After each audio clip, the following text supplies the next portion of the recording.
Welcome back, everybody, to another episode of Paradyme Podcast, where now equals tomorrow. We are in our new apartment, our new space. I know you guys can't tell right now, but we did get a new studio. We're planning on upgrading it, getting some new equipment. But thank you for tuning in with us so far. Today we're going to be covering chapter, 4 and 5 of Outwitting the Devil by Napoleon Hill. And yeah, we're going to hand it off to Jay. So before we jump in, we just want to, we always start with a disclaimer, so we'll start with that. We here at Paradyme do not have claim to have all the answers.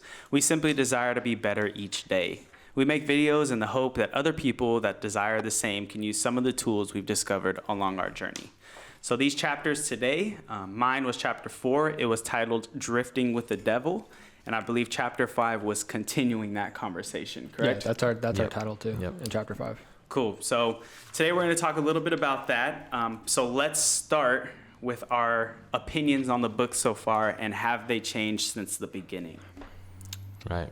I think John was talking about it first. You want to speak, John? Yeah, I mean, when we first started it, I was a little bit like, I don't know, this book seems kind of mid. We'll see. Because your friend suggested it as an audiobook, and I was like, yeah, we're reading it, kind of like a different experience. Okay. But now that we're starting to get into the meat and potatoes, I'm liking what I'm reading. These 2 chapters were better for me. So it was it because of, at this point, we're more in the conversation between Napoleon Hill and the devil, or what was mid about the first part? The content wasn't there for me. Okay. It was more of just like an explanation of who Napoleon Hill was, what was going on, kind of almost like an autobiography. Yeah. And I wasn't learning that much. Now we're more into this informative part, where it kind of meets fantasy. Okay. And it's more of a thinker. Okay. Yeah. And I like it. Yeah. Yeah. All right. Yeah. How about you guys? I would agree. The beginning was sort of like, it's just autobiography. I think that's necessary though, because if you're just learning, like if you're taking information from somebody that you don't know where the information's coming from, True. It kind of has to be there. But it was boring. Now we're into chapter 4 where we're in the conversation with the devil. Interesting. I don't know about you guys, but I listen to like the audiobook while I'm reading, because it's just so cool to like listen. The creation behind the audiobook. I have a question. Is the devil's voice in the audiobook, does it sound creepy? It's deeper. It's like demonic. I'm the devil. Yeah. It's like when they interview drug dealers on like they make their voices hella deep so you can't recognize them. Yeah. I like to think he sounds like the Sorting Hat from Harry Potter. Yeah, that's a good one. But these 2 chapters I really liked. I'm really like in the meat and potatoes now, like the information that they're giving with habits and how you can start to drift. All these terms probably like may sound like what are you talking about? We'll get into it, but it's great information, and it's aligned with what we've always talked about. And so this book is like perfectly aligned with what we talked about already. Yeah. And do you guys remember that? Do you guys remember Powerpuff Girls? Yeah. Yeah. Powerpuff. The devil. Do you guys remember like, the train? That was like the devil. Yeah, his name is him. yeah. He's like, ooh. That's the voice I think of. It's like, oh shit! I don't know, but that show really did something to me. Dude, that's what I think of. Some demonic shit in that show, bro. Looking back, numbers ahead of their time. Whoa, but, dude, talk about. They already had a trans community. Him. That's too funny, dude. That's wild. Cut that. All that, just cut it out. I totally forgot about that character. I just know Mojo Jojo. It wasn't a problem then. It was never a problem. It was never a problem. Him. No. Or the devil from was it Cow and Chicken? I don't remember that show. I remember. Damn. Yeah, they had a devil on there, and he just Cow and Chicken is like a fever dream, dude. You wake up and you're like, what's going on? I think it's Cow and Chicken. All right, go ahead, continue. Yeah. So for myself, I agree. The beginning was it's an establishment of the ethos, his credibility as an author. Like, here's why I'm writing this book, and here's why I'm a credible source. What is that? You have Cow and Chicken. Whoever's watching, look up the Cow and Chicken devil. He's double cheeked He's up. fucking got a dumpy wumpy. Share the screen. Can you do that? Oh my god. Share the screen with John. All right, we gotta share the screen. Sorry, what? Jay. I We're vaguely pivoting. remember that though, like that character. Yeah, me too. What was that dumpy that you're talking about? That's a whole dumpy wumpy. This is so bad, That bro. was a whole cartoon character. Huh? It's all. Literally, his ass is the thing. That's his. I remember the whole show is just about him shoving that dock up in the screen. That's the devil. Too much ass play. That's crazy. Okay, well, all right, let's go on. Okay. Yeah, I would agree that the beginning of the book was a little bit of a slow buildup that wasn't as interesting as, like they say, the meat and potatoes now. The beginning was just an establishment of credibility as, like, here's why I'm writing this book. Here's possibly why you should listen to me. And here's my backstory. And so that part, while it was interesting and it had a lot of interesting notes to it, it more so was a build-up or building a foundation in order to kind of put the actual structure of the book as an interview with the devil, which is also, in my opinion, a lot more interesting. Mm-hmm. So I would agree with John in his breakdown. How about you, David? Yeah, I agree. Along the same lines. Beginning of the book, for me, it was a little, I guess, hard to like get into, just because it's a lot of like factual information, I guess, about Napoleon Hill and where he came from, and writing a book about success and interviewing, I guess like the most, what was Philanthropist. it? Like, yeah. Famous people at the time. But now, since we're actually in the like Q&A with the devil, that's where I think most of my interest is. And yeah, I like it. I mean, it's literally a conversation, but I think the way he's writing it is it's very creative. It's like, it reminds me of just creative writing, but he's passing along like a lot of I guess just like information that makes you think. That's what this whole chapter is about, thinking. Yeah. So the content of this section of the interview is it's titled "Drifting with the Devil," mm-hmm. And in this chapter it talks about drifters, non-drifters, what drifters embody, traits and behaviors, what non-drifters embody as in traits and behaviors, and what methods he uses to induce human beings into drifting.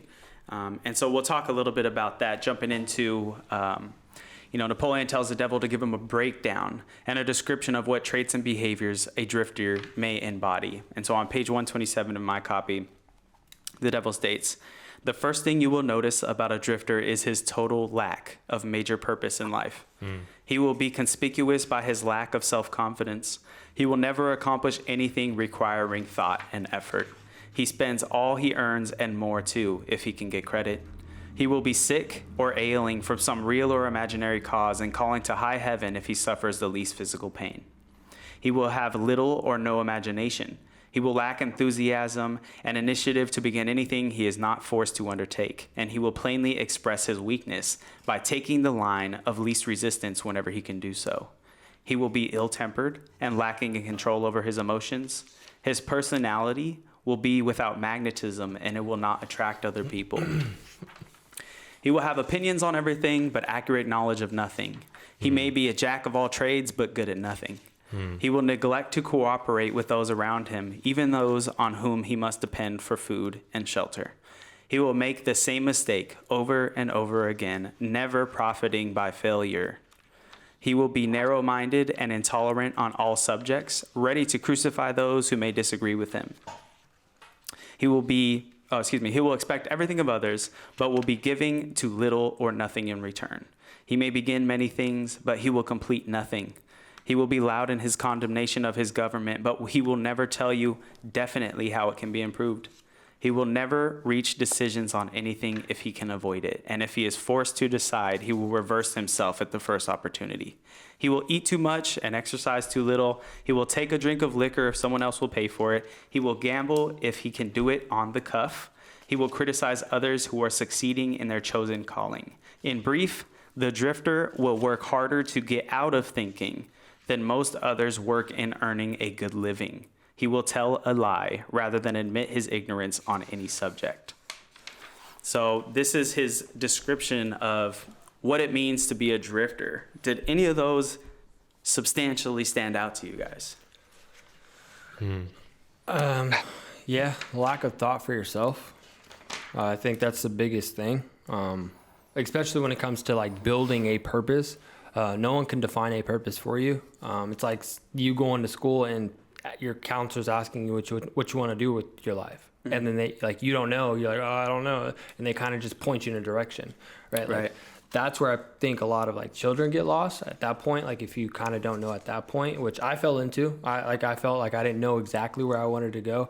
But over time I found my purpose. But I think that's what I identify the most when he speaks about people that are kind of just lost within their minds. They don't have a real sense of purpose. And he grips that, he finds that, he's like, okay, well, now I can control these people. Like another thing, the opinion you have a bunch of opinions about a bunch of stuff, but you don't have a definitive source of information to like really dive into those opinions. You're just stating a bunch of opinions. That was another big one, especially like with the current state of the world right now. Like everybody's got an opinion but doesn't have a solution. Yeah. Or not just that, people have an opinion, but when you actually try to get down and talk about those things, they have nothing concrete behind those opinions. Yeah. Right. Absolutely. And like a lot of the stuff I hear, it's like before I read this book, people like a lot of the things he said, it's like I never liked people like that anyway, because it's like people who condemn others without any fact behind it, you know? Right. It's just like we watched that 2 years ago with the pandemic and stuff. Mm-hmm. Like you said, people who can point out all the flaws but have no solutions. Yeah. You know, there's people that are always sick mentally or physically. Like a lot of that stuff. I'm like, like it's funny that he says all this stuff, and then here we are, like 100 years later, and the people that just get under my skin are all those people. You know? Yeah. Even the surface level stuff like gambling. Go ahead, John. And I'm not saying like I'm a perfect this or that, you know? Yeah. But like, I would say I'm definitely not a lot of those things. You know what I'm saying? Mm-hmm. Absolutely. What were you saying, Dev? You like the surface, because I think, I think we'll define more of the context when we start to define how he uses his methods to get these people. Because what Jay just defined is what defines a drifter, but he doesn't talk, like we haven't even mentioned the methods on how he like encapsulates how he gets them. And so the surface level of like, say, gambling, like you hear that and you're like, how does that make someone like have the devil in their mind? How does that be? It's the nature of how they're thinking about money and wealth. Like if you have a lot of something, you can just fuck it away, or you're like, you don't really care too much about it. And the devil, in Napoleon Hill's words, he takes advantage of people like that. The devil takes advantage of people like that. And so it seems surface level, but it's really not if you critically think about what Napoleon Hill is trying to get from the devil. Yeah. So it was really interesting. Yeah. Didn't he use like the term like gambling, like trying to gain everything from nothing? Yeah. With no risk. Yeah. With no risk. Yeah. Mm-hmm. Yeah. He says that he controls 98% of the population, and that makes me think, 98% of people are drifters that he, like you said, encapsulates. Mm-hmm. Why do you think so many people drift? It's a good question. Because it's easy? One. Because it's easy? Okay. Go ahead, John. It's because, and he talks about it like early in the book, but okay. The Lord has 100% control over everything else in the universe. Sorry, the opposition. Yeah. Has 100% control of everything else in the universe except man, because we gained the ability to be conscious and to think. Right. You know, because if you want to go biblically, because we ate the apple, we became something above normal reality or whatever. Right. Okay. Right. So the devil's the only one, like we're the only target for negative thought and energy. Mm-hmm. Like no other animal or plant in the world ever actively works against itself. Okay. Like its whole journey is to live, reproduce, and that's it. Live as prosperously as possible and reproduce as much as possible. We're the only creatures in the world that can like self-sabotage, that can like cause ourselves to be sick through actions that we know are negative. Mm-hmm. Right. We can do that for decades. So I think we're just, since we're born, we're fighting this uphill battle. Yeah. So to be like lost or to try despite it all, they try to be something, you know? Yeah, absolutely. I agree with that. I think as humans, we're intrinsically already flawed from birth. Like, we're not perfect beings. We cannot, like, if you could start something tomorrow and succeed at it, that's amazing. But most people, he talks about it, 1 out of 100 people that start, or 2 out of 100 people that start something and fail kind of just quit. Right. And that's how you failed 2 or 3 times at something, you kind of just move on to the next thing. And this is where he starts to talk about Thomas Edison. Is that's why his name is always brought up in conversations like this, is because he failed over 1,000 times and never gave up. And that's why that name will forever be remembered through history. But he talks about the other innovators that were in the same period as Thomas Edison, that created things that failed, but they quit. And that you don't hear about them. You hear about Thomas Edison. And so it's like, it's a lot harder to continue to go when you failed 1,000 times, compared to, like, it's easier to quit when you fail once or twice or 3 times. I mean, the same thing about Elon Musk. Like, he had so much adversity with, like, the space, or even his electric cars. And now both companies are like 50 years ahead of anything right now, you know? So I think it definitely makes it a lot harder to be, I think it's just critical thinking. Like, oh, I fucked up. Can I analyze my fuck up and keep going? It's like the real, is a real challenge. He brings up this thing, and he's like, okay, a drifter, like, let's use fishing as an analogy or metaphor. A drifter takes the bait and gets hooked every time, okay? Yeah. The bait is, if you're scared of being poor, it's money. If you're scared of never finding love, it's women.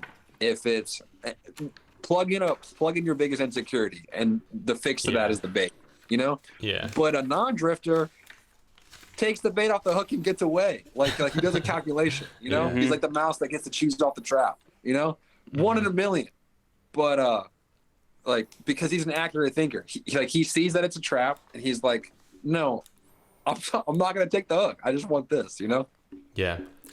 Is this the chapter where he talks about the devil is bribing, or is that chapter? Yeah, that's this one. Yeah, I thought that was a very interesting concept. It made me think of, like, a lot of pop culture movies where the devil's kind of like a smooth dude, where he's like trying to bribe people. You know what I mean? I mean, we hear that all the time, like, oh, they sold themselves to the devil. It's the easy way to get I don't know, let's say all the things fame, you want. glory, fucking, you know, success. Yeah, all the things. Yeah, right? he lists. He creates a list. Napoleon Hill. It is chapter 5 in our book. For you, it's your whole chapter. Yeah. But he creates a list. The devil creates a list, and he says, Napoleon Hill asks, "What do you use as a bribe?" And the devil says, "Love, the thirst for sex expression, covetous for money. I don't know how to say that word. The obsessive desire to gain something for nothing, vanity in women, egotism in men."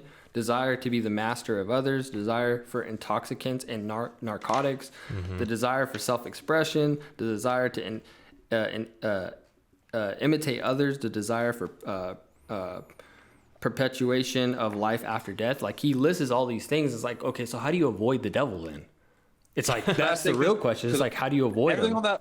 Because everything on that list, I mean, like, don't you want that? Yeah, it's like, how do you, and I think the answer, like, at least that I gained from the chapter, we're going to get into it, but I think I want to state it now. Like, Napoleon Hill asked him, he's like, is it possible for a drifter to, like, not become, or to get away from becoming a drifter? Or is it always, once a drifter, always a drifter?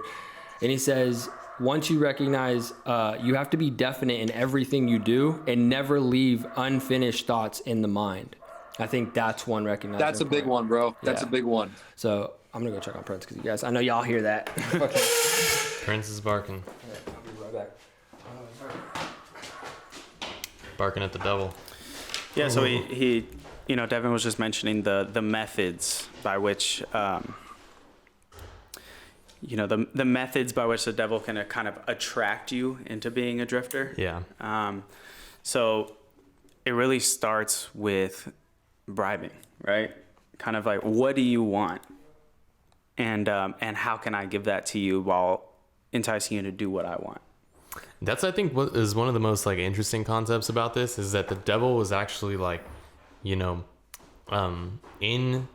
someone's mind, but kind of setting up his fort in the mind and arming himself with what you think are your own thoughts, but they're actually the tools of his to kind of control you. And the drifter is the person that's claiming these are his own, right? Yeah, because that's like Psych 101 if you want to change someone's mind. Right. Like, you got to make it their idea, you know? Right. Inception. Yeah. Yeah, on page 121, he also mentions the subjects through which the devil can control independent thought. Because ultimately, non-drifter versus drifter is the capacity for that person to independently think for themselves and act for themselves. A drifter is a reactionary person that takes what they're given. A non-drifter is a proactive person, 7 Habits of How They Affected People, go pick it up, that thinks for themselves, acts for themselves, and has a purpose and an intention for everything that they do. So ultimately, he says, he asks the devil, describe to me what are some subjects through which you can control independent thought and action. And he states marriage, occupation, savings, environment, and dominating thoughts. So he says here, I cause people to drift on every subject through which I can control independent thought and action. Take the subject of health, for example. I cause most people to eat too much food and the wrong sort of food. This leads to indigestion and destroys the power of accurate thought. If the public schools and the churches taught children more about proper eating, they would do my cause irreparable damage. So he talks about every single one of these. So with marriage, he says, I cause men and women to drift into marriage without a plan or purpose designed to convert the relationship into harmony. Here's one of the most effective methods of converting people into the habit of drifting. I cause married people to bicker and nag one another over money matters. I cause them to quarrel over the bringing up of their children or how they're going to raise their children. I engage them in unpleasant controversies over their intimate relationships, and I engage them in disagreements over friends and social activities. Yep. So it's driving a wedge between the partnership you've built and over minutia, right? Where if you go into marriage without a plan and you're trying to figure it out in the commitment, these things can drive a wedge between you because you haven't discussed and figured these things out before you even sign the paper. So it's interesting how it can, he makes these thoughts, he makes them think that they're yours. And in turn, he's really driving a wedge in between because he sees the discrepancies in your guys' thoughts and opinions.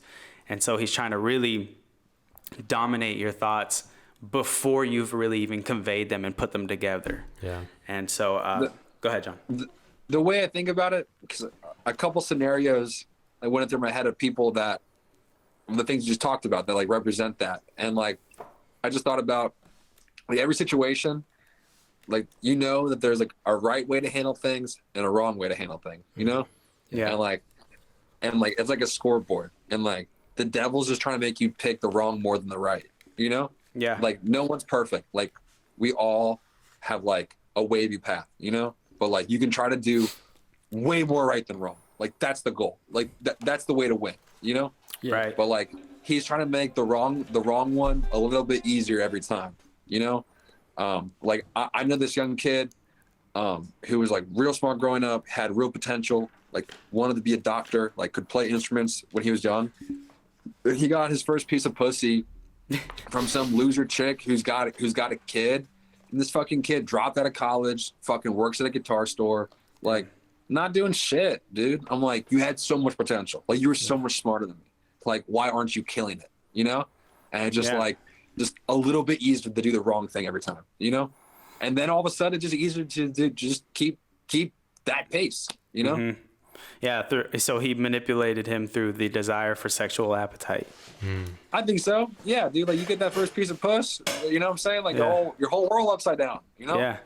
This whole kid. What do I do to keep this around? And if she can cook good sometimes, bro, good food, sex, dude, it's over. Yeah, dude. And he talks about that. That's like the easiest. It's one of them. Yeah, it's one of them. Food and sex. Yeah, and that takes us right into for sure surefire baits. Yeah. if they're male. Did you guys mention like how what women use? The tools coming up. Yeah, we're getting there. Yeah, so we talked about the subjects the devil used, but now we jump into the tools that the devil used to turn people into drifters. And so he mentions failure, flattery, egotism, and propaganda. Did you guys have those 4 in your book, or do you have more? Dude, I love that it said propaganda because propaganda has been like a big thing in my recent life. It's something I like talking about, and like especially with like today's current climate, and then like if you look at today's current climate as a reflection of like World War I, World War II. It's just funny that propaganda is always in the mix. It's like what propels society how to think. Yeah, I like how you used the different examples on propaganda. Goes all the way from obviously political government stuff to all the way to coworkers trying to get other coworkers to side with them on certain topics in the workspace.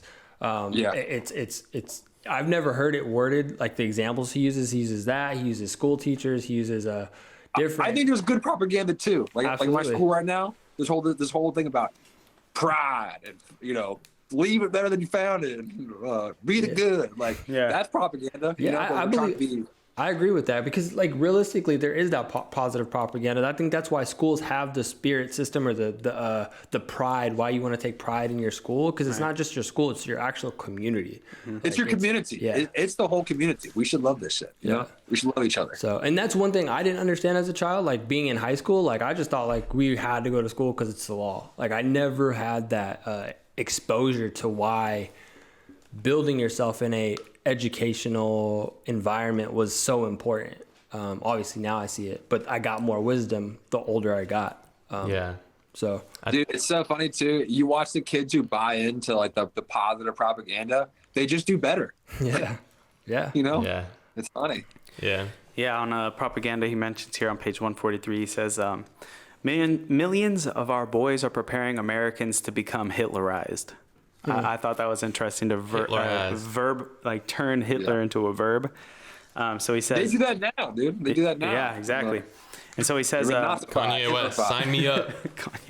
He says our best boys are working through politics and labor organizations. We intend to take over the country with ballots instead of bullets. Americans are so sensitive they would never stand the shock of seeing their form of government change with the aid of machine guns and tanks. So our propaganda boys are serving them a diet they will swallow by stirring up strife between employers and employees and turning the government against business and industry. Sound familiar? Yeah. When propaganda, and look where we're at. When propaganda does its work better. When propaganda does its work thoroughly, one of my boys will move in as a dictator, and these 9 old men, with their silly notions of the Constitution, will move out. Everybody will be given a job or fed from the government treasury. When men's bellies are filled, they drift freely with the one who does the filling. Hungry men get out from under control. Yeah. Government treasury equaling welfare. Like, what does that sound like? Yeah. You know what I mean? It sounds so crazy, like, because this book fucking came out years and years ago, and this is why I love, or something like that. This is what it was written almost 100 years ago. Yeah, and so like 100. that specific that subject you just read, like that really pulled me in because this is like a certain wisdom that like you have to really like pull ancient books. Not obviously this book is an ancient, but compared to how long we could be alive, like this is ancient. Like, and so we need that wisdom.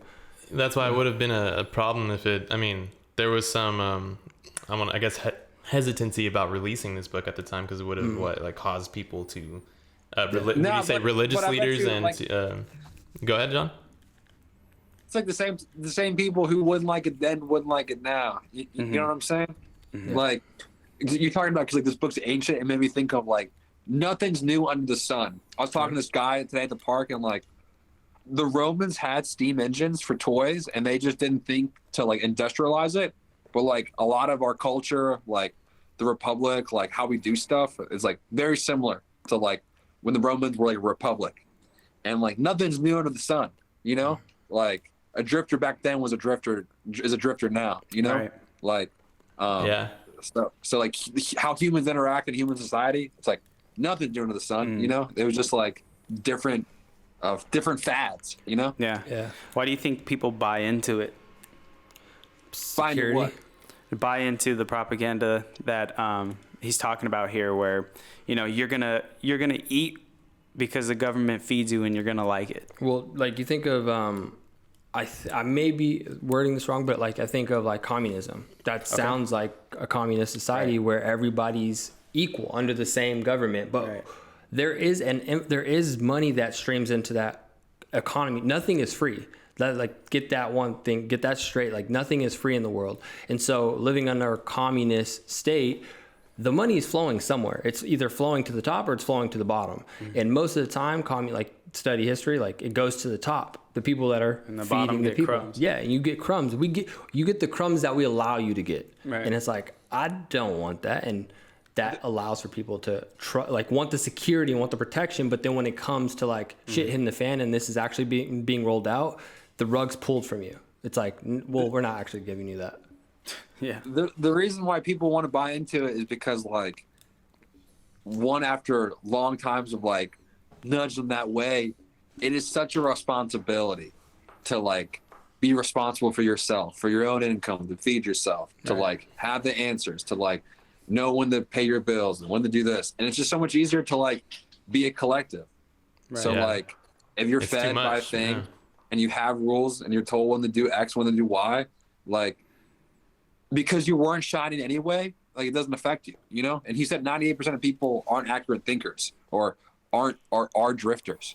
So wouldn't you want to be in a situation that evens the playing field? Because both situations, you don't see yourself rising at all, right? But a person who even has an inkling of being a non-drifter, he sees if he does X, Y, or Z, and that's the thing he talks about in the previous chapters, is that in prayer, he doesn't pray about a wish list. Right. Because an accurate thinker knows what it takes to get the goals he wants. Right. Okay? So so in one situation, he has a possibility to break past barriers with his own freedom of mind. Yeah. But the other situation, he's forced to be the same as everyone. So he doesn't want that. But the only people who want that are already drifters, you know? Right. So what would you guys say to the person that's on the fence? Say just modern day propaganda, the person that's on the fence with the idea of you're going to eat based on what we give you and you're going to enjoy it. What would you tell that person? That's hard. Because they're on the fence. They can see the negative, they can see the positive, but they don't want to, ruffle any feathers. I would just ask, do you want to stay in? I don't know, because do you want to be able to think for yourself? Mm-hmm. Maybe start there. Right. Nah, too aggressive, dude. That's how you scare people off. Those people, you got to find somewhere to turn them around, because you tell them shit like that. For example, something that comes quick to my head, I'm like, well, go fucking live in Cuba or fucking Venezuela, you fucking idiot. But they're not going to do that anyway. They're not going to do that, you know? Right. So what's a way you could come to the middle? Yeah, I would just ask them, what do you have any real passions, and do you look to develop anything for your own?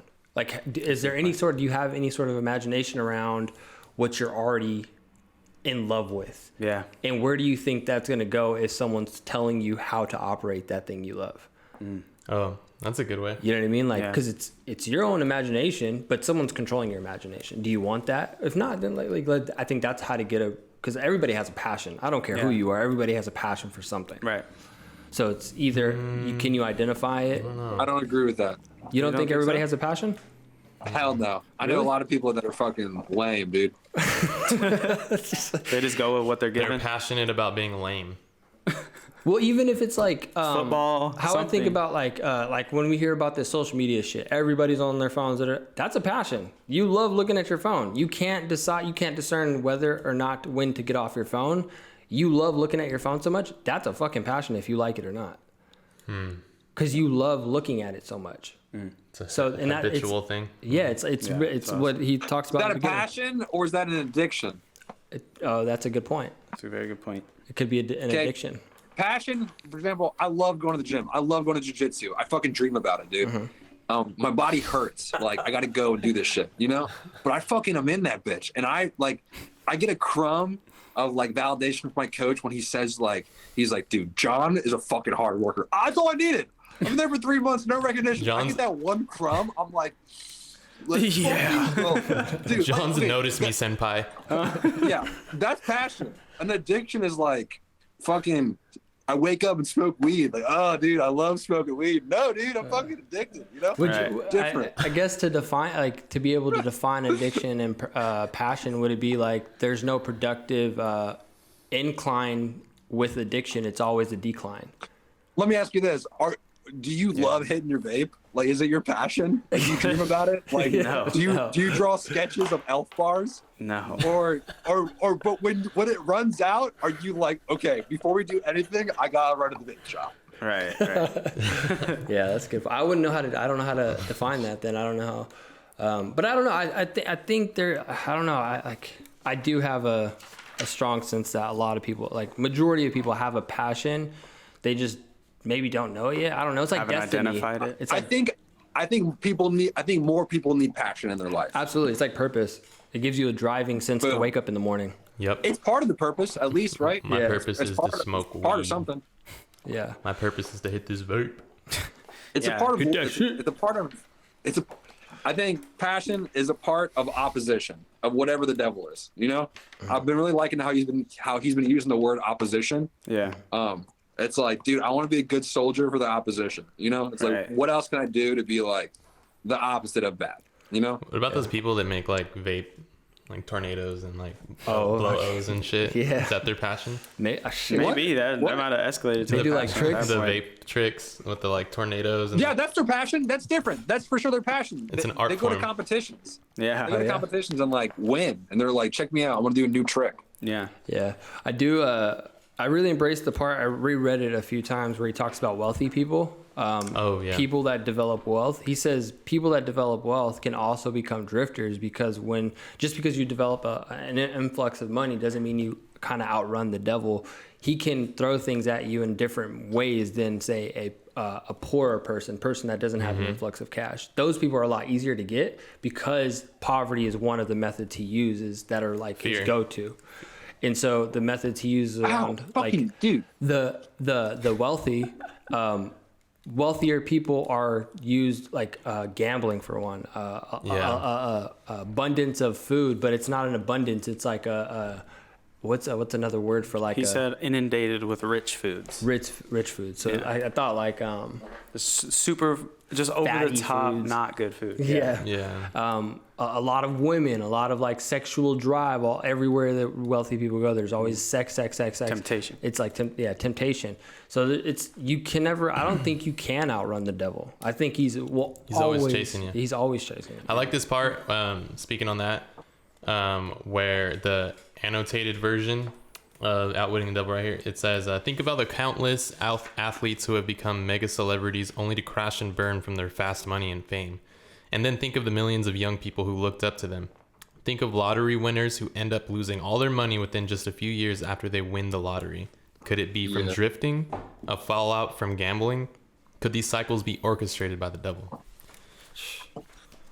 Okay, I think that because it's like quick riches, quick fame. They didn't have time to develop like the self-discipline muscle. He mentions that. He talks about That's that. what They it didn't is. have enough time Yeah. to develop the state of wisdom that they needed to consume Yep. that wealth. It says, why do you suppose rich men's sons seldom equal the achievements of their fathers? I'll tell you why. I believe that. It is because they have been deprived of the self-discipline which comes from being forced to work. Sheesh. Yeah. Yeah. There was just a story. A German girl is inheriting like $2 billion or some crazy shit from her grandparents, and she's giving it all to the government because people were talking about this, and she's giving it all away in the eyes of, I didn't have this, so I feel like guilty in a way. And it's like, you could do so much with that money that you have. Can I drop her my Venmo? Yeah, like- seriously. Dude. And she's just giving it to the Just government. a couple thousand. And it's Giving like, it that's to the fucking government. crazy, dog. Well, what if she has no self-discipline? She obviously she doesn't. Then get by law discipline. You can get a certain amount distributed to you monthly. This is true. You could hire somebody. Exactly. You could hire. Yeah, like you an have accountant, all be the like, money hey, in the look, world to do whatever. How do you say retarded? Beep. Can you help me? We need the beat button for real.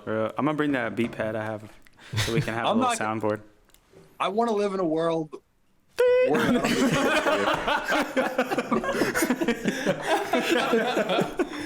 The opposition, they want you to take away my freedom. I want to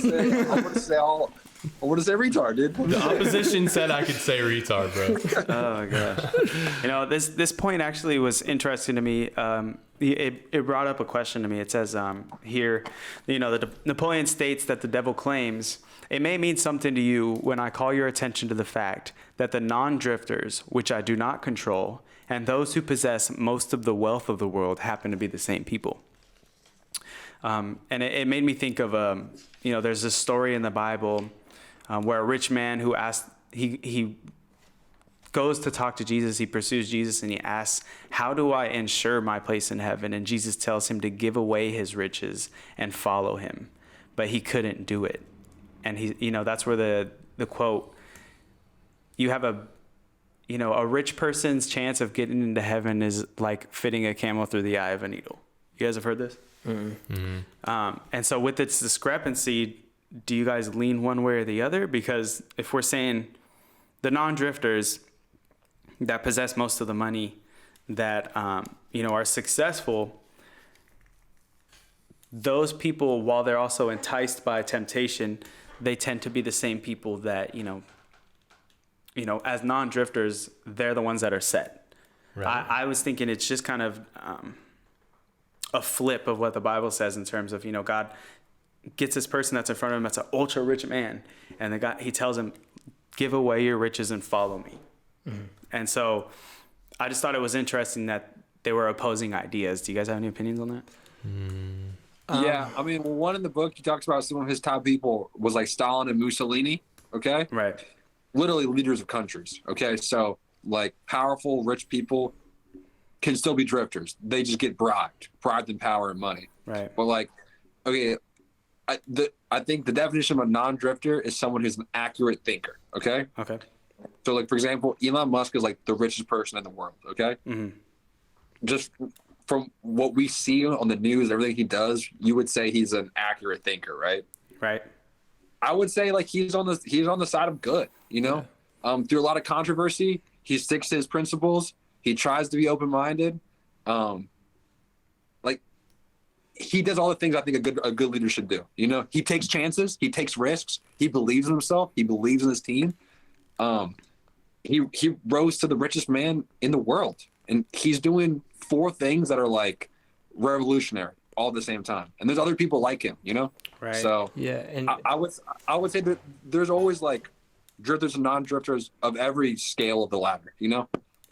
Yeah, I do agree with John, and back to like your point, like in order for him to find heaven or gain access to heaven, like he has to give his riches away. It's like, I think of the quote, like, before you ask, you must give, or before you receive, you must give.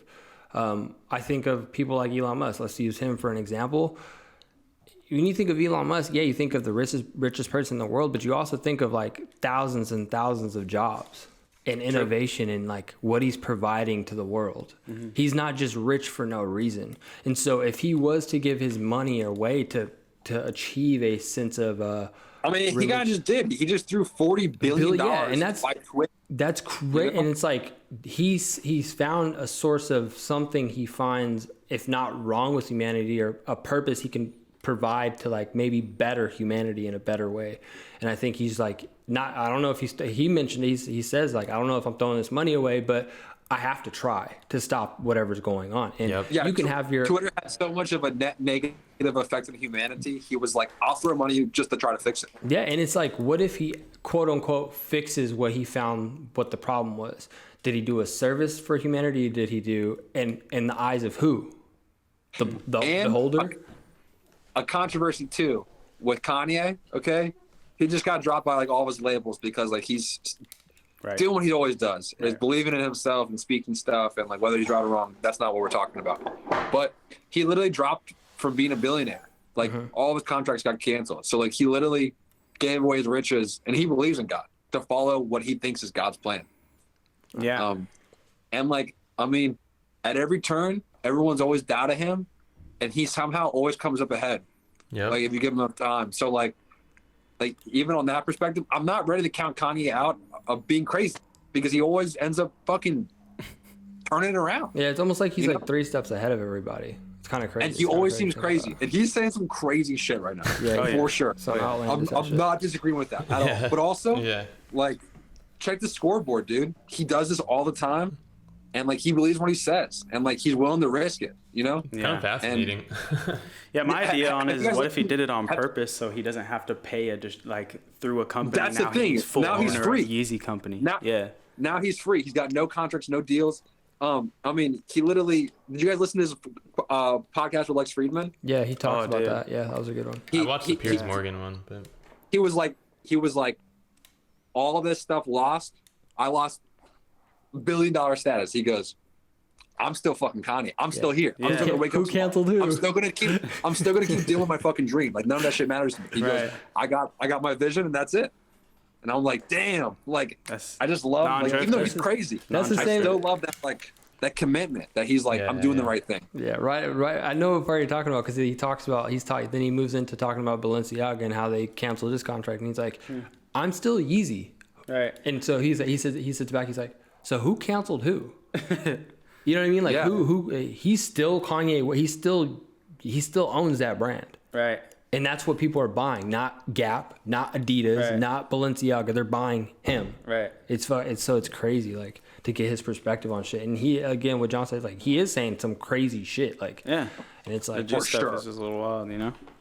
Totally, it was like he was not hearing Lex Friedman at all on that juice stuff. He was like, "You don't got the answer, Sway. You don't got the answer, Sway." That shit's so funny. Sway never had the answer, right? Yeah, freaking. It's interesting to hear that because if he sticks with his vision and let's say nobody has their hands in the business he's doing, he makes his own shoes, he distributes them himself 100% goes to Kanye. So it's like it's interesting. We'll see where it goes. And like you said, check the scoreboard. I think in a year or two they'll regret it. Yeah, no, they'll regret it, dude. They'll regret it. Check the scoreboard. Like, he, even if he's crazy, they lost. He's not like he's an accurate thinker. I think. Right. Just because, like, dude, no one's had a career like him. I mean, he's literally the richest artist in the world. Right. Like, he didn't do it by accident. Yeah. When's the last time you guys went to the store to buy Adidas? Like, when's the last time you went to the store to go buy Adidas? 5 years ago or something? You know what I mean? Like, Adidas isn't like really all, you know what I mean? And like, people talk about the brands that he got canceled from. It's like Balenciaga. It's a high fashion, but it's high fashion to who? Right. Pop culture. Pop culture. People that are like into that high fashion shit. It's not high fashion to everybody. Right. So it's ridiculous to me. Yeah. Yeah. So it's just shoes look goofy as hell. I think it's all point of view. It's perspective. Some boat shoes. Yeah. Seriously. You know, I think that's really interesting, and I think, you know, Ye really is the embodiment of disagreeable as a personality trait. He's never agreed with mainstream media, never agreed with mainstream ideology. He's always conducted himself based off his own principles, it seems like. While he may have strayed from that, he's still stuck to his initiative and his principles. His purpose. And I think that's a really important thing to get through to a lot of people, especially young men that are on the fence, like the question I asked earlier. You know, they talk about the 5 personality traits, one of them being, you know, you're on a teeter-totter or a seesaw, whatever you think it is, of agreeability versus disagreeability. And a lot of people tend to be agreeable because they don't want to seem intolerant. And if you have principles, that requires you to be disagreeable. Some things are going to encroach your line, and you have principles, you cannot let that line be crossed. And that's going to require you to be disagreeable, and that's going to demand respect in the end, right? If you abide by your principles like Ye, like Jordan Peterson, like other countless people that we have in our life nowadays, they're not all agreeable. They don't let things slide that aren't appropriate to them. So I just wanted to get across the point that it's okay to disagree, and it's okay to welcome disagreement, because we're not all going to agree, and we all have different principles. Just abide by them and follow them. Yeah. You know? Mm-hmm. Yeah. So let's see what else we got here. Okay. So should we shift into the next chapter? Sure. I'll just have one more thing real quick. He says, he asked the devil, you know, how do we disengage from a life of drifting? And, you know, the devil gives him a one-line sentence. He says, wake up and give. Yeah. What is in the Bible? It says, give away your riches and follow me. Yeah. So those two really go hand in hand. Yeah. I've Th- heard. this line really hit me hard, and like the lines before that. I was working on this dirt bike for this kid. Mom works at this school, and like this is the third time I'm working on it, and like reading that thing, I was like, damn, dude. And I just did the whole job for free. Yeah. I was like, this one's a freebie, dude. You know, I was like, it's just what you should do, right? You know, Wake up and Yeah. give. it's just what you should do. Like, I don't know. You know, I was like, damn. I don't know. That one really hit me hard. I was like a winner, like a non-drifter. They give when they can, and like I did this shit when I had time to. So it didn't cost me nothing. You know. Yeah. Oh. I was thinking about that too. I was like, how do I give? And I was thinking about it, and I was like, I really don't. You know, I give my time, but other than that, I really don't give, what I've been blessed with, resources or my ideas or just my thoughts or advice, whatever it might be. So I was thinking like, how do I give more? And within my community. And so one of the communities I'm involved in is school. And so I was like, how can I give back in that sense? And so I started doing outreach with elementary schools, but in Fresno State itself, I figured I can give back knowledge that I've learned. So I'm going to be teaching a course in November about the basics of mapping digitally. And so I'm like, okay, I can give back by doing this. This is my time and some ideas and some of the experiences I've learned from. Let me give that back to the new community that's coming in and going through the same things that I've already went through. And so I'm looking for ways to give, because when I think about it, I hadn't given much.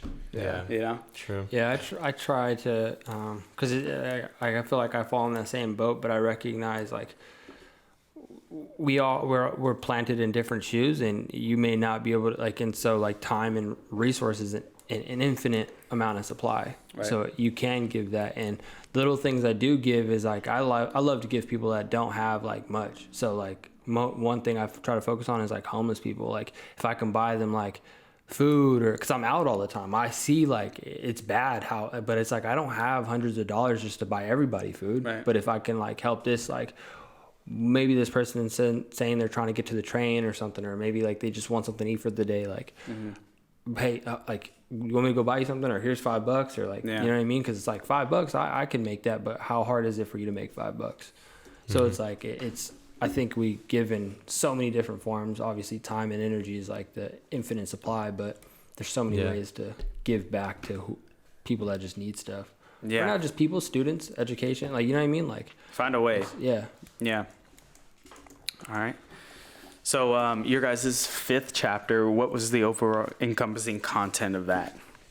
I would say it is, I think it focuses on the bribe, and focuses on the tendencies women and men lean into. Women, it's vanity, and men, it's egotism, right? They use, if you compliment a woman, you'll see her like vanity, like just so, hey, oh my God, you're the most beautiful woman I've seen. Right. It shoots her up, like she feels amazing. Damn, your eyebrows. Yeah, you say like, oh my God, like your muscle, like a girl says it to a guy, like, oh my God, your muscles are so big. Like you'll see him fucking flattery. And for most people, those two things are woman or man. It gets you going in the sense like, I am the shit. Right. And I think the devil sees that too, just as much as the opposition sees it. Hyped up. It's really just based in, I don't know, what I believe it's based in is, can you control that? Can you control your ego? Can you tame it? Right. If you can, then you're not going to drift. Mm-hmm. That's what I thought the overall topic was the use of flattery, but how it affects both, like you said, men versus women. Yeah. And I think it's a weapon. Devil's using it against you. Yeah, how do you see it working? Is there a way that you've been flattered in the sense that it's kind of taking you down a road you didn't like? Flattered. I mean, or maybe how you resisted it. You have an example? I try and remove my own ego whenever I can, and try and be conscious of that.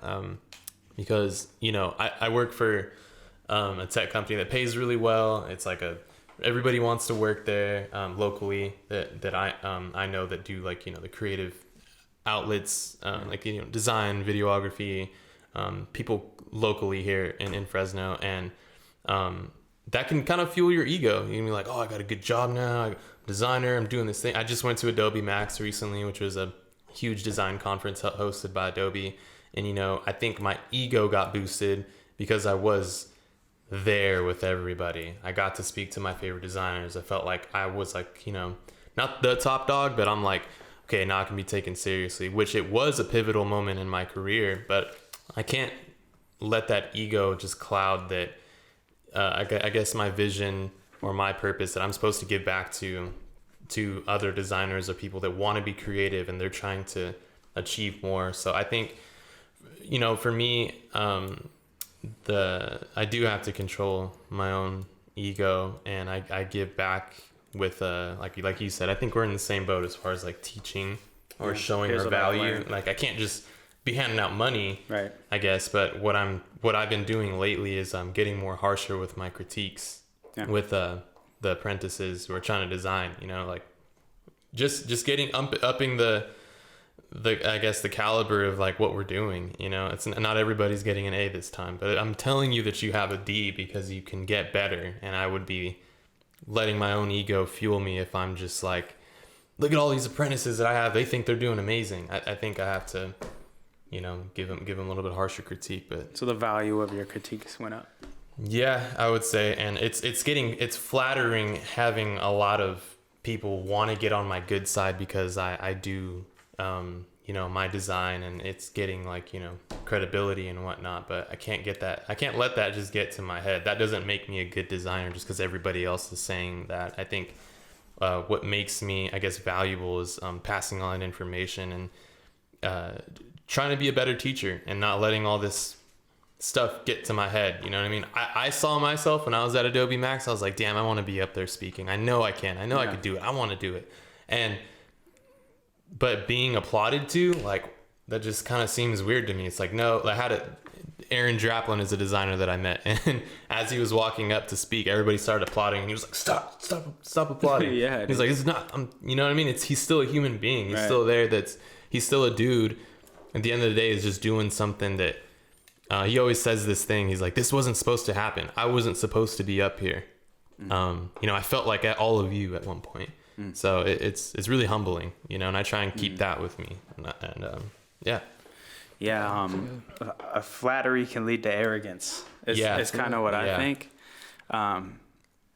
If you're always being flattered, you get that. And I like the way David Goggins puts it. He says, you get that I have arrived mentality, right? Where it's like, I've arrived. I'm done. I'm that guy. I don't need to do anything else. You're right? not that guy. I don't need to progress. I don't need to improve. I don't need to get better. And that leads to arrogance because it's like, okay, I found myself in a position where what I've done up to this point has gotten me into a great position. I don't need to change anything, right? And then people are flattering me, reinforcing that thought, reinforcing those behaviors, and reinforcing those actions. And if you have the mentality of I've never arrived, go watch Ray DeLeo's Principles, the whole short film. And I like how he puts it because the guy's climbing up the mountain. He's climbing up the mountain, and he thinks there's a diamond at the top of the mountain. That's his goal. And he gets to the top of the mountain, and the diamond's actually on top of a whole nother mountain. And then he gets on top of that mountain, and the diamond's on top of a whole nother mountain. And I think that's the epitome of I've never arrived, but I hit these checkpoints and milestones along the way. Yeah. Right. And I think that's the key to not being arrogant. And I think that's the key of not slipping into drifting, because if you have that I have arrived mentality, you become a drifter. Yeah, absolutely. Yeah. I agree with that. Yeah. All right. So what else is in your chapter 5? I think we talked like it's one big quote. He talks about not just Thomas Edison, but what's his name? Henry Ford. Oh yeah. He asks a question, but I took it as a quote because it like very impactful. It's along the lines of the failure we were mentioning, but he mentions, I think we said it already. Maybe I said it, but he says the capacity to surmount failure is or was Henry Ford's greatest asset. And I think in order to our annotator, because our book has like an annotation. Yeah. It's not just a reading of the conversation. She talks about in the book 3 Feet from Gold. I've never read that book, but I can almost imagine what that means. Like there's two different people. They're both the same distance away from gold. One gives up and one continues to go, and he finds both the gold. He finds all the gold. Have you seen that meme? Where they're digging? Yeah, exactly. And I think that goes in line with this quote. It's like failure doesn't define quitting, like you quitting, or like there's no defining moment for failure. That's just for you to like, hey, maybe you need a break, maybe you need a pause, whatever, but get up and go back at it. You need to analyze why you failed, but keep going. That's not a determiner to be like, oh, I quit, I'm done. Like I failed. This is I lost. Like just imagine if we were watching like an NBA a game or something, and the Lakers lost, and they just didn't go to the next game. Like they're just like, we lost, we're done. Like we're out of the season. Like we've seen LeBron do that actually. Like mid third quarter, he just walks to the locker room. Yeah, like just accepts it. It's like, he accepts the loss, but does he come back to the next game, or is he like, we're done, bro. We're done for the season. We're 0-15. Michael Jordan would never do that shit. Yeah, and it's he'd be like, put me in all the courts. I'm fucking winning this by myself. Yeah, dude, all 48 minutes. Yeah, so that was. I'll do this shit by myself. I'm not fucking losing this shit. I'm gonna show you all that. I'm gonna put in double the work, even if we lose. Yeah, man. Kobe and it wasn't Michael was so good about that. I think that was a great quote. The capacity to surmount failure without being discouraged. It's really fucking hard. It's not easy, but it's not a defining moment for you to be like, oh, I quit. Like, I'm done. That's where you failed. That's a real failure. You fucking quit and move on to something else. Like, right, instead of a temporary defeat. Yeah, it's temporary defeat. Analyze, move on. You're going to win tomorrow. Yeah. So. And that kind of brings us to... what is a non-drifter, right? We've kind of danced around the subject, but we really have been breaking down what is a drifter. So we want to talk about the flip side of that coin. And so inside the book, Napoleon Hill asks the devil to define and give traits and behaviors of what a non-drifter is. And so he says, the first sign of a non-drifter is this: he is always engaged in doing something definite through some well-organized plan, which is definite. He has a major goal in life toward which he is always working, and many minor goals, all of which lead toward his central scheme. This tone of his voice, the tone of his voice, the quickness of his step, the sparkle in his eyes, and the quickness of decisions clearly mark him as a person who knows exactly what he wants and is determined to get it, no matter how long it may take and what price he may pay. Okay. If you can ask him questions, he gives you direct answers, and he never falls back on evasions or resorts to subterfuge. He extends many favors to others, but accepts favors sparingly or not at all. He will be found up front, whether he is playing a game or fighting a war.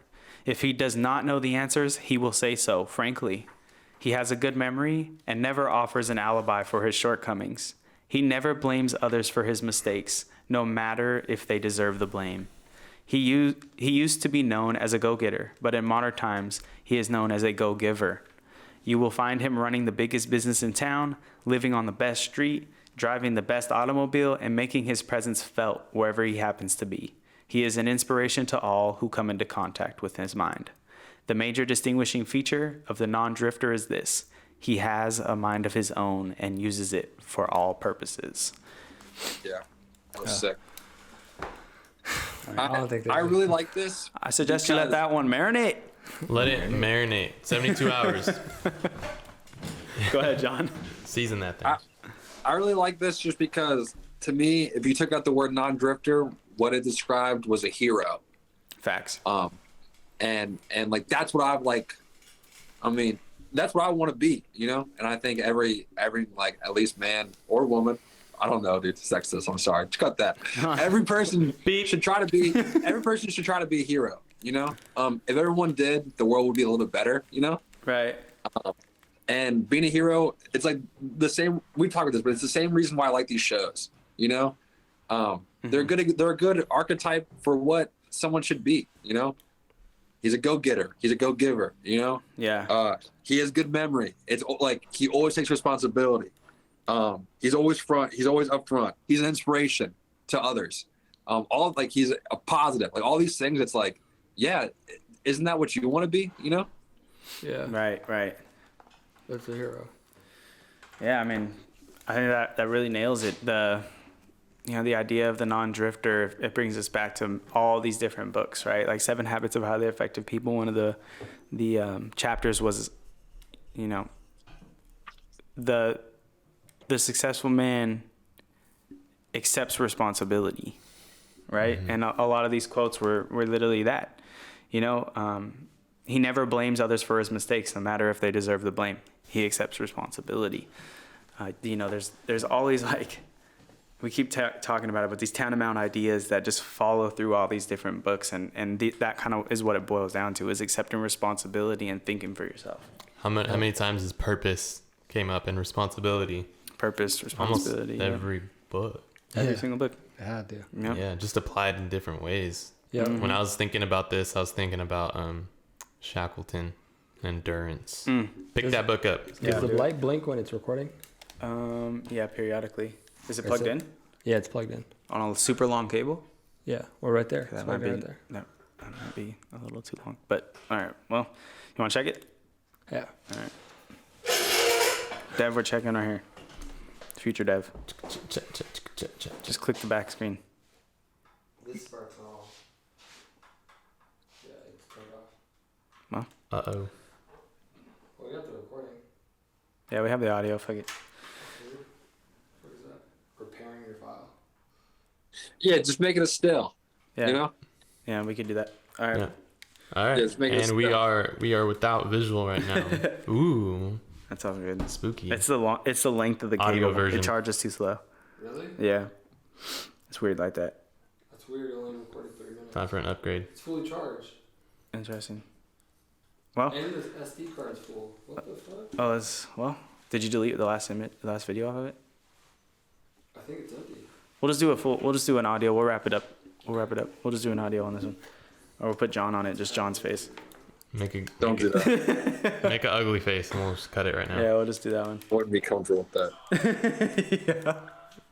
Oh yeah. All right. So I wanna end this episode before the outro. I want you guys to provide a call to action to our viewers. What would, based on the content we've read in this chapter, what would the call to action be for you?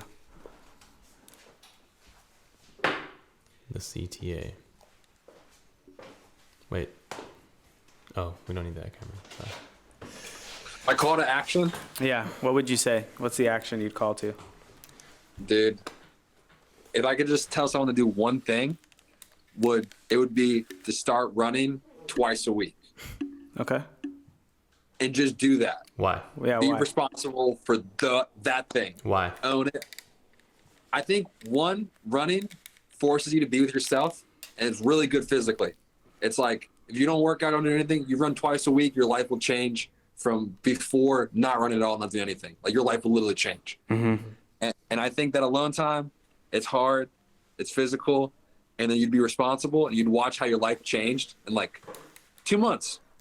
You just continue to run twice a week, and I think everything else in this book, it'd be ready for you then. Yeah. But can you ask the question? It was pertaining to the book, right? Or Yeah, I know, but like in my head, sometimes people aren't ready for all this shit, you know? Mm. But when you are ready, there you go, dude. You know, but if I can tell you one thing, just fucking run twice a week. a general Let that- CTA then, huh? For what you're saying? Huh? That's more of like a general CTA for someone to kind of answer and wrap up all these things and like that we've been learning, but not so in depth. Like you said, people aren't ready for this level of, what is it, literature or comprehension or something? Well, he just said if you could tell anybody. So I was like, if I could tell anybody anything. Anybody. it'd be Okay. this. Okay. Yeah. I mean, and it falls in line, right? Because the drifter eats too much, exercises too little, and what he's saying Right. is to be a non-drifter, accept responsibility for your physical health. I gotcha. Okay. Like for real, my joke is always like, what's your mile time? And like, I want to get stronger and faster. But like, it's not a fucking joke. Like, I did some mobility tests with my parents. I was like, hey, can you do these things? And I think my dad's eyes were opened. He was like, holy shit. He literally said this. He goes, am I out of shape? And I was like, whoa, no. I was like, you're still super strong. I was like, but you stopped working mobility. And I was like, do you want to be an old man who can't move? Right. Or do you want to fix this right now? You know? Nice. And I was like, these are exercises you can do. I was like, I want you to like continue being the guy I know you are. Yeah, right. You know? And like, And I was like, dude, Dad, because he just rolled his ankle and he was all upset about it. And I was like, dude, if you want to fucking take the shit for real, I was like, do these exercises. I was like, do it every night, once a night for the rest of your life. And I was like, you'll be more mobile for sure. At least if you didn't do this thing. True. And like, you know what I'm talking about? And my dad doesn't want all this fucking self-help knowledge bullshit, you know? Yeah. But that pertained to him. And he was like, hey, fuck, I'm scared. I just recognize that I'm not as mobile and fit as he thought he was. Mm-hmm. That's true. My dad's kind of on the same boat. I've always told my dad, like, you should try these, read 7 or something super light, you know what I mean? And he's just like, bro, I don't want that shit. Nah. I'm an old man. I don't want that shit. But he does, as soon as he sees the benefit of stretching or working out, he's been on the wave, like with Daniel too. And Daniel's been pushing him. See? So it's cool. That's what I'm talking about, dude. I think you start caring about this, your whole life starts changing. Yeah.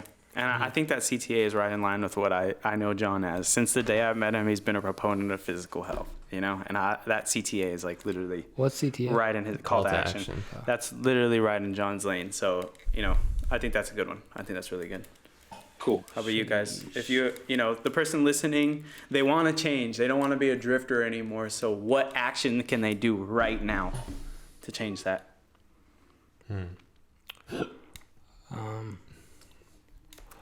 I would say mine would be along the lines of like your own mental capability. So it'd be like be able to like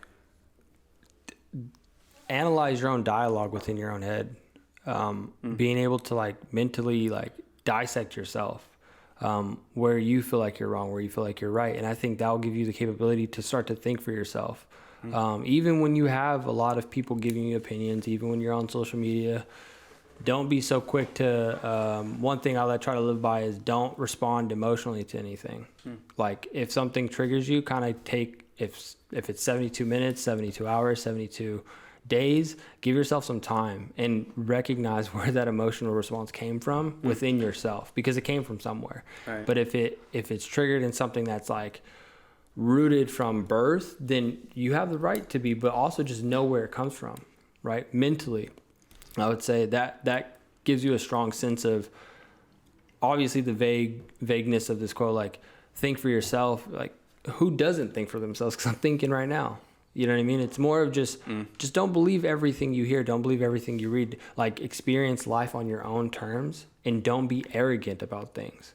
And just experience things and develop your own wisdom and learn from the past wisdom that other people that garnered success that you find influence from. And then move through life with that. So I think it's developing that mental muscle. Yeah, definitely. That's really good. Being mindful is a struggle I have sometimes. Like, I'm noticing what I do is input, output, process. I want to do input, process, output, process. So like, being mindful is tough. So I really do like what you said there, because analyzing yourself, whether like you said, if my girlfriend brings something to me, I need a couple of hours at least to think about it. Right. So the mindfulness aspect of things is, it's tough, but it is something that should be exercised if you want to be a self-independent thought, if you want to be thinking for yourself. Yeah, to exercise that muscle, obviously we talk about it, like that's why we're doing it, we're reading. Like that's a great way to exercise that mental muscle, because you're getting a perspective of someone else's wisdom that they put into a piece of literature that you can read over time. Yeah, I mean, you're literally in their brain. Yeah, literally. So, You have one, David? I would, I would say, there's so many things I want to say if it was just to anybody who maybe this stuff can't reach, but I gotta go with John said, do some exercise, even if it's just even if like 30 minutes a day or something, 30, 35. Put your phone down and write your thoughts out. Because I don't think anybody would be listening to this, and either you're just curious, or either you want to be somewhat better, or fix something, or something that you want to change. And if you do want that change, you got to figure out what it is first. And writing it down and understanding your own thoughts, which sounds weird, do that. Understand why you're thinking the way you are. And like Devin said, whose voice it is. you can actually write down. I learned this from Christo, someone I met at Adobe Max. Shout out to Christo. All of the you are phrases that you have in your head, the voices that say, you are too lazy, you are a pussy, you are unhealthy, you are this. You can kind of change, you can kind of figure out whose voice that is. And sometimes it is your own voice. Other times it can be something that you've grown accustomed to because of how you were raised. You could have had your mother, father, someone close to you, usually someone really close to you in your family, or someone that you've grown up with, have characterized these, I guess, voices in your head, and you've been listening to them too long. And you can actually change those when you start paying attention to who they are and remove them. I mean, you're the total of your habits, right? So 9 times out of 10, your habits are making you feel the way you are right now, and you are acting on them. So exercise, I think, is probably tough, but it's gonna be the one that you're gonna be like, oh shit, I feel 1,000 times better. Your stress is gonna, feel a lot better and more manageable, because life is stressful, but you got to manage that shit. Exercise is like medicine. And then the thing Jay and Devin are talking about, which is like self-discipline, I feel like for me and for a lot of people, I think like young men in particular, the easiest way to learn self-discipline is through physical discipline. Yeah. Like at a young age, like they say your mind doesn't stop developing until you're 25 if you're a guy. Like I wasn't even ready to fucking tackle so much stuff, But physical discipline was something I could put my arms around and understand. Yeah. It's definitely a more I was gonna say copable, but I think it's more easy to jump into that a lot faster than mentally dissecting things, because that takes a lot of time. Like if you running, right, you could start running right fucking now and run for 2 miles and recognize, can I make the 2 miles? Will I be tired? And you're alone with your thoughts. So it really, you discern where your thoughts are coming from. Sometimes when I run and when I get tired, and I think of David, one thing I think of David Goggins, where he's like, you're only using 40% of what you think you're capable of. You got another 60% in there. Stop doubting yourself. Right. Keep going. Yeah, I think physical work, working out, has really helped with that. Even in school, when you're doing all these hikes to freaking do mapping and stuff, you see when people hit that wall. You know what I mean? And then some people jump over it, some people go through it, some people stop. But it really does get you accustomed to hearing that brain that thought in your head, okay, just stop. Just stop, and then being able to just keep pushing yourself. Are most geologists pretty good in health, physically? Most. Do you know off the top of your head? Just curious. We don't got to spend too much time. Most, I would say probably 50-50. I wouldn't say most. Some people don't like the field aspect of things, but there's some of us that really like to get our hands dirty, and our shoes dirty. I got to watch it. Some graphic designers out there looking like. Straight up, bro. Got that graphic designer back. Used to that chair. That shit feeling. A hitch in your upper spine. Graphic designer wussy, dog. They got the fucking fupa hanging out.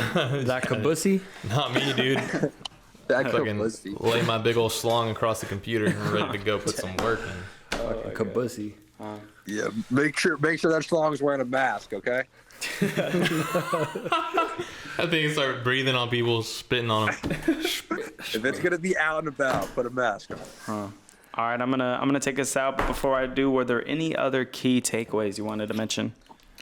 Be definite in everything you do. For real. That was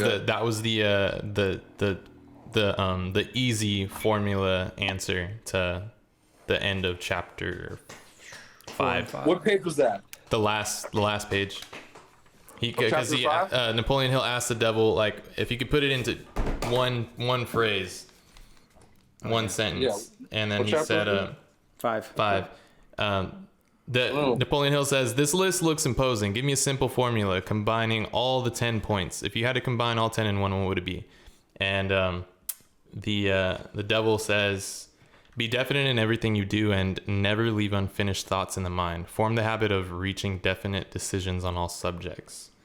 So that was the devil's kryptonite. Yeah, that's a good one. Sick. Good way to lead us off. Oh yeah, man. All right. Thank you so much for tuning in to another installment of Paradyme Podcast. We hope you enjoyed the show and learned a thing or two. So before you take off, make sure you subscribe to the channel, like the video, comment down below. What did you think from this chapter? What was your key takeaway? Do you recommend any books? We want to hear from you. Reach out. We want to build a community. We want to hear from you. So before you take off, make sure you follow us on all our social media platforms, Instagram, this YouTube channel. I think we got a Spotify. Go check it all out. Reach out to us. Like I said, we're trying to build out a community. So all the information you'll need will be down in the description box below. And before you take off, remember, the life you live now is who you'll be tomorrow. Peace. Bitch. Jesus.